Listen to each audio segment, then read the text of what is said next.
आप सभी को नमस्कार। एक बार फिर से ज्ञानकोश यूट्यूब चैनल में आप सभी का स्वागत है। आज का जो हमारा विषय है वो है कोरोना वायरस। कोरोना वायरस से संपूर्ण जानकारी हम आज की वीडियो में पढ़ेंगे। तो चलिए शुरू करते हैं कोरोना वायरस के बारे में।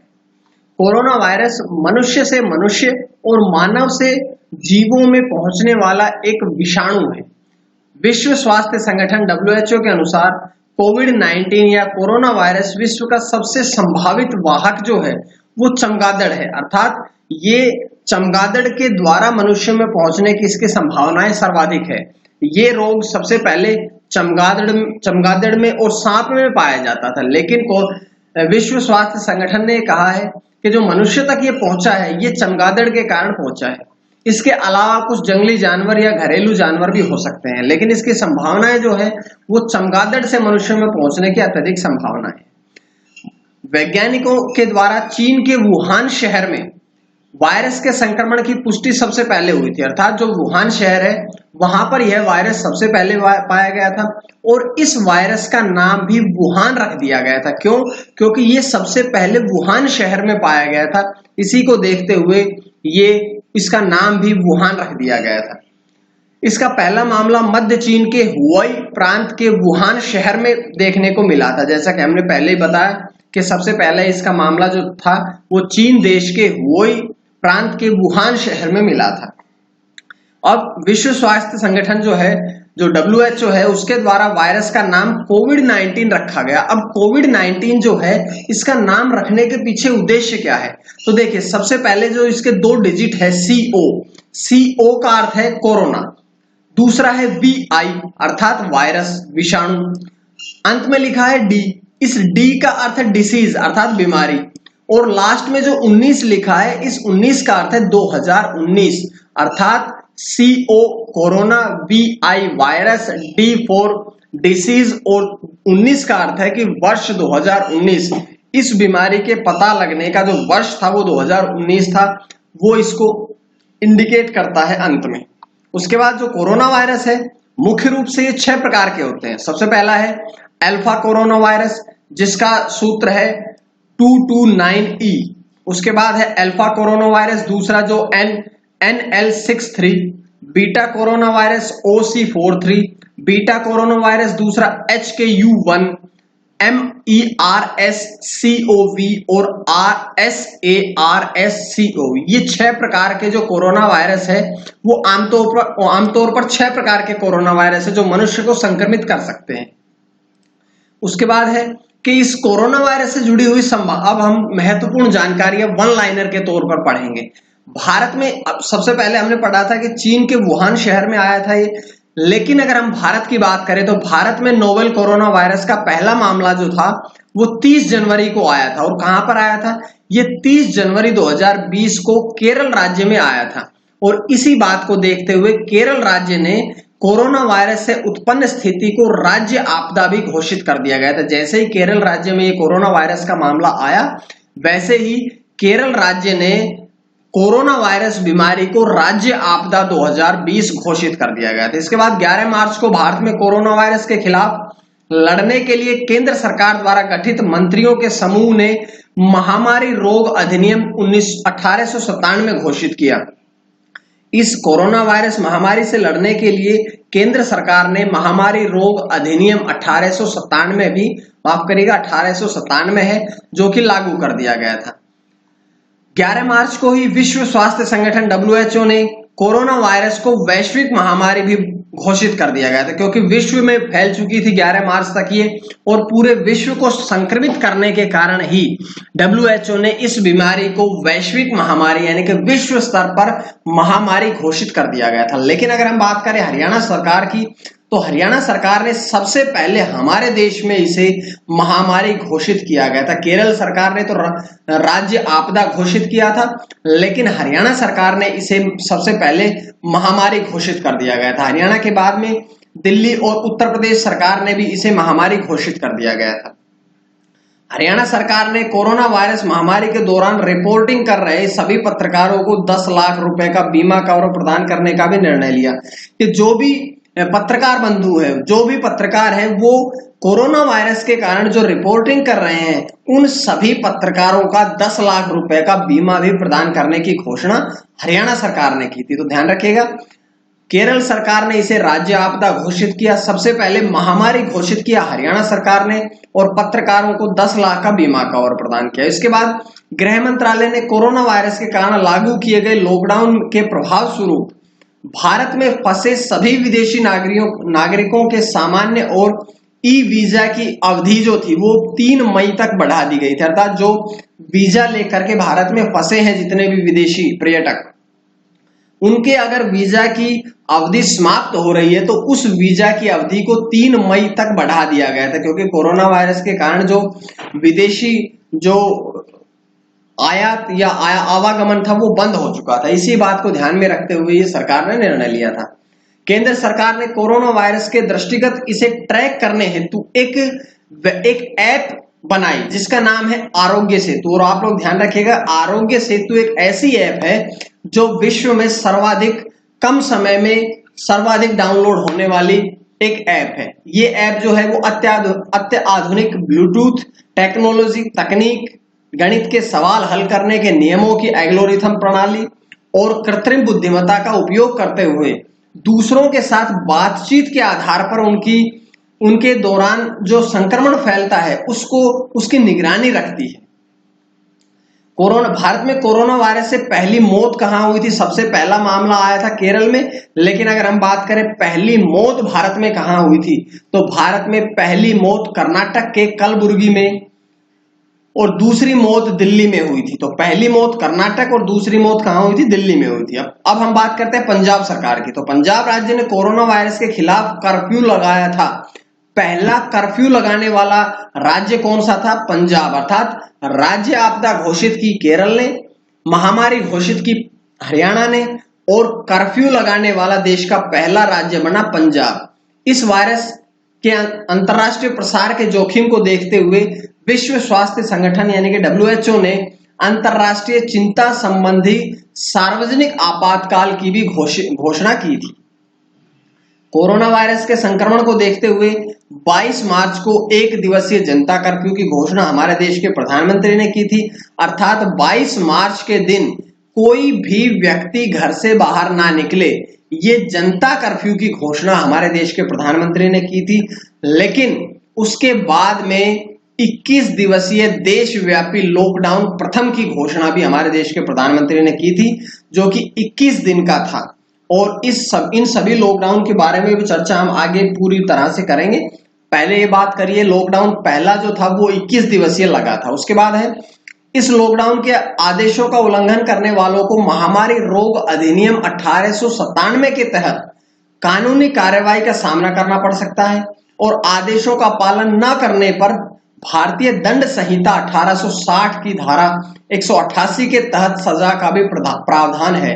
अर्थात अगर कोई व्यक्ति लॉकडाउन के नियमों का उल्लंघन करता है तो वे केंद्र सरकार के अनुसार वे सजा के पात्र हैं, यानी कि उन्हें सजा देने का प्रावधान भी है।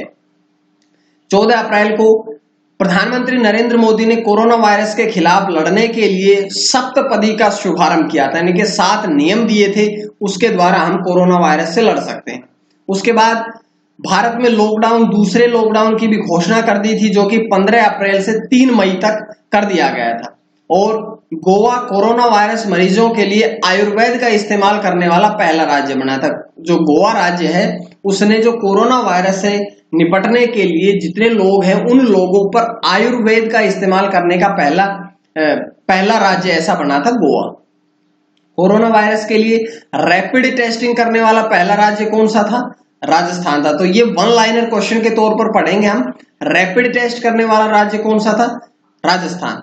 11 अप्रैल को विज्ञान एवं प्रौद्योगिकी मंत्रालय के प्रेस विज्ञप्ति के अनुसार श्री चित्र Tirunal institute for medical science and technology ने कोविड-19 के लिए नवीन ब्लड प्लाज्मा थेरेपी की खोज की। प्लाज्मा थेरेपी ये ऐसी थेरेपी होती है जो लोग कोरोना वायरस से बच चुके हैं या जो उससे ठीक हो चुके हैं, उनको रिकवर कर चुके हैं, उनके खून से प्लाज्मा निकाल करके और जो संक्रमित व्यक्ति है उनके ब्लड में डाला जाएगा, जिसके कारण उनकी रोग प्रतिरोधक क्षमता बढ़ती है। ये प्लाज्मा थेरेपी होती है।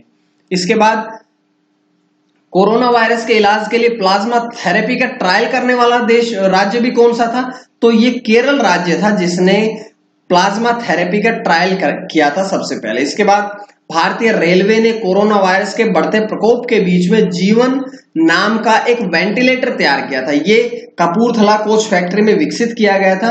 एक वेंटिलेटर है जो कि सस्ता है और इसका जो कि अन्य वेंटिलेटर से सस्ता भी है और इसके उठाने लगाने में भी आसानी होती है। ये भारतीय रेलवे ने किया था। केंद्रीय मंत्रिमंडल ने कोविड-19 के कारण सांसदों, राष्ट्रपति, राज्यपाल और प्रधानमंत्री का वेतन आगामी 1 वर्ष के लिए 30% तक कम करने की घोषणा की थी। सांसद निधि जो है वो 2 करोड़ रुपए प्रतिवर्ष मिलती है और मिलने वाली राशि जो सांसद निधि है वो 2 वर्ष तक 5-5 करोड़ रुपए मिलती है। इसे स्थगित कर दिया गया था, लेकिन ये 5 करोड़ की जो राशि है जो प्रत्येक सांसद को मिलती है ये 5 करोड़ है, लेकिन उत्तर प्रदेश में ये राशि 3 करोड़ है, क्योंकि उत्तर प्रदेश में सांसदों की संख्या अधिक होने के कारण उत्तर प्रदेश में ये सांसद निधि 3 करोड़ होती है। इसे भी केंद्र सरकार ने आगामी 2 वर्ष तक कैंसिल कर दिया गया था। इसके बाद उत्तर प्रदेश राज्य ने भी विधायकों, जो केंद्र सरकार ने नियम बनाए थे, इन्हीं नियमों को ध्यान में रखते हुए उत्तर प्रदेश सरकार ने भी विधायक और विधान परिषद के जितने भी सदस्य हैं उन सभी का वेतन 30% कम कर दिया गया था, क्योंकि केंद्र सरकार ने किया।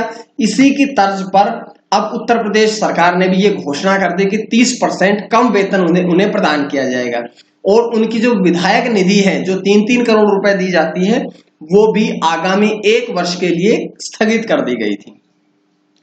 देश में कोरोना वायरस के प्रसार को रोकने के लिए विभिन्न जिलों में लगभग 11,077 विचाराधीन जो कैदी थे उन कैदियों को भी रिहा कर दिया गया था, क्योंकि कोरोना वायरस का संक्रमण अत्यधिक बढ़ चुका था। तो जो कैदी थे उन कैदियों को भी जेल से निकाल दिया गया था, कुछ दिन के लिए रिहा कर दिया गया था। अलीगढ़ में दुनिया की पहली कोविड-19 लाइब्रेरी बनाई गई थी। तो ये ध्यान रखिएगा आप लोग, ये 1 लाइनर के तौर पर है लेकिन बहुत इंपॉर्टेंट क्वेश्चन रहेंगे।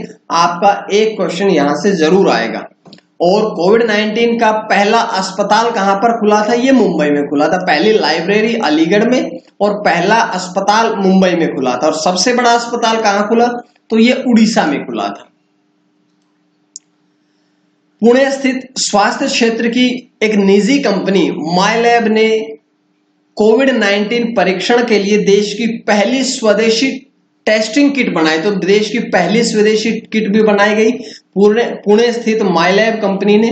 और इसका पूरा नाम क्या रखा गया? तो इसका पूरा जो टेस्टिंग किट है ये हम चाइना से मंगाते थे, लेकिन पुणे में ही माइलैब कंपनी ने इसका निर्माण किया और इसका नाम रखा गया माइलैब पैथोडिटेक्ट कोविड-19 क्वांटिटेटिव PCR किट, ये इसका नाम रखा गया। संयुक्त राज्य अमेरिका ने खाद्य और औषधि प्रशासन द्वारा कोविड-19 को ऑर्फन रोग या दुर्लभ रोग घोषित किया। अब ये ऑर्फन या दुर्लभ रोग क्या है? FDA के अनुसार ये होता है कि जो ऑर्फन रोग उसे घोषित किया जाता है जो कि अमेरिका में 2 लाख से अधिक लोगों को संक्रमित कर देता है। तो इसमें अमेरिका सबसे ज्यादा, अभी तक लगभग 25 लाख संक्रमित मामले अमेरिका में है और 2 लाख से अधिक संक्रमित लोग पाए जाते हैं। तो उस रोग को ऑर्फन या दुर्लभ रोग घोषित कर दिया जाता है। दिल्ली सरकार ने कोविड-19 से लड़ने के लिए एक दक्षिण कोरिया की तर्ज पर 5T प्लान बनाया। तो 5T प्लान का अर्थ क्या है? 5T। पहला है testing, tracking, treatment, team work और ट्रैकिंग। ये सारे के सारे 5 इसमें बनाए गए। ये ट्रेसिंग है और ये ट्रैकिंग है, तो ये ध्यान रखिएगा। 5T प्लान दिल्ली सरकार ने घोषणा की, जो कि किसकी तर्ज पर की? ये दक्षिण कोरिया की तर्ज पर 5T प्लान दिल्ली सरकार ने शुरू किया। न्यूयॉर्क के ब्रोंक्स चिड़ियाघर में विश्व का पहला मादा बाघ नादिया कोरोना वायरस संक्रमित पाया गया। इससे पहले भी हांगकांग में एक पालतू कुत्ता भी संक्रमित पाया गया, अर्थात चमगादड़ से मनुष्य और मनुष्यों से अब ये जानवरों में भी फैल रहा था। तो ये पहला मादा बाघ नाडिया पाया गया, जो कि न्यूयॉर्क में और हांगकांग में एक पालतू कुत्ता संक्रमित पाया गया। स्पेन की राजकुमारी मारिया टेरेसा का कोरोना वायरस से उनका निधन हुआ 21 वर्ष की अवस्था में। कोरोना वायरस के लिए एंटीबॉडी परीक्षण शुरू करने वाला देश, दुनिया का पहला देश कौन सा बना? तो एंटीबॉडी परीक्षण शुरू करने वाला देश का, विश्व का पहला देश इंडिया, भारत बना। रिलायंस इंडस्ट्रीज लिमिटेड ने 100 बेड की क्षमता वाले भारत के पहले कोरोना वायरस समर्पित अस्पताल की स्थापना कहां पर की? मुंबई, महाराष्ट्र में की। ये बात तो हम पहले पढ़ चुके हैं। तो ये जो पहला अस्पताल खुला था, जो कोरोना वायरस को समर्पित अस्पताल था, मुंबई में खुला था, ये रिलायंस इंडस्ट्रीज लिमिटेड ने 100 बेड की क्षमता वाला बनाया था। अब हम बात करते हैं कोरोना वायरस के कारण भारत में लगाए गए लॉकडाउन। अभी तक 5 लॉकडाउन लगाए जा चुके हैं। सबसे पहले जनता कर्फ्यू लगाया था 22 मार्च को, 1 दिवसीय। उसके बाद लॉकडाउन पहला लगाया गया 25 से 14 अप्रैल, 25 मार्च से 14 अप्रैल, जो कि 21 दिन का रहा। उसके बाद दूसरा लॉकडाउन लगाया गया जो कि 15 अप्रैल से 3 मई तक रहा, 19 दिवसीय। उसके बाद तीसरा लॉकडाउन रहा जो 4 मई से 17 मई अर्थात 14 दिन का लगाया गया। उसके बाद लॉकडाउन 4 लगाया गया जो कि 18 मई से 31 मई 14 दिन का था। उसके बाद लॉकडाउन 5 या हम कहेंगे अनलॉक 1 जो लगाया गया, ये 1 जून से 30 जून तक लगाया गया, 30 दिन के लिए। तो अभी इसके आगे अभी तक कोई कार्रवाई नहीं हुई है। अभी लॉकडाउन 5 या अनलॉक 1 चल रहा है। उसके बाद है कि कुछ सरकारों ने कोविड-19 के लिए कुछ योजनाएं भी शुरू की। तो सबसे पहले कोरोना वायरस, कोरोना कवच भारत सरकार द्वारा, ब्रेक द चेन केरल द्वारा, ऑपरेशन शील्ड दिल्ली सरकार द्वारा, नाडी ऐप पुदुचेरी द्वारा, रक्षा सर्व छत्तीसगढ़ पुलिस, आई गोट भारत सरकार, ये कुछ योजनाएं हैं जो हमारे देश ने शुरू की है। कोरोना केयर फोन पे के द्वारा, प्रज्ञम ऐप झारखंड के द्वारा, Covid care app Arunachal Pradesh के द्वारा, कोरोना सहायता ऐप बिहार के द्वारा, आरोग्य सेतु भारत सरकार द्वारा ऐप शुरू की गई जो कि विश्व की सर्वाधिक डाउनलोड होने वाली ऐप है। समाधान एचआरडी मिनिस्ट्री ने 5T प्लान दिल्ली सरकार द्वारा, क्वारंटाइन ऐप आईआईटी ऐप है, ये आईआईटी ने शुरू किया। करुणा ऐप सिविल सर्विस एसोसिएशन के द्वारा, वी सेफ टनल तेलंगाना के द्वारा, लाइफ टाइम उड़ान सिविल एविएशन मिनिस्ट्री द्वारा, वेराज कोविड-19 मॉनिटरिंग सिस्टम तेलंगाना सरकार के द्वारा, सेल्फ डिक्लेरेशन ऐप नागालैंड के द्वारा। तो ये कुछ ऐप है जो कि हमारे देश में अभी तक बनाई गई है। ऑपरेशन नमस्ते किसके द्वारा? इंडियन आर्मी के द्वारा। कोरोना वॉच ऐप कर्नाटक द्वारा, नमस्ते ओवर हैंडशेक कर्नाटक द्वारा, मो जीवन ओडिशा द्वारा, टीम 11 उत्तर प्रदेश द्वारा, फीफा कैंपेन सुनील छेत्री।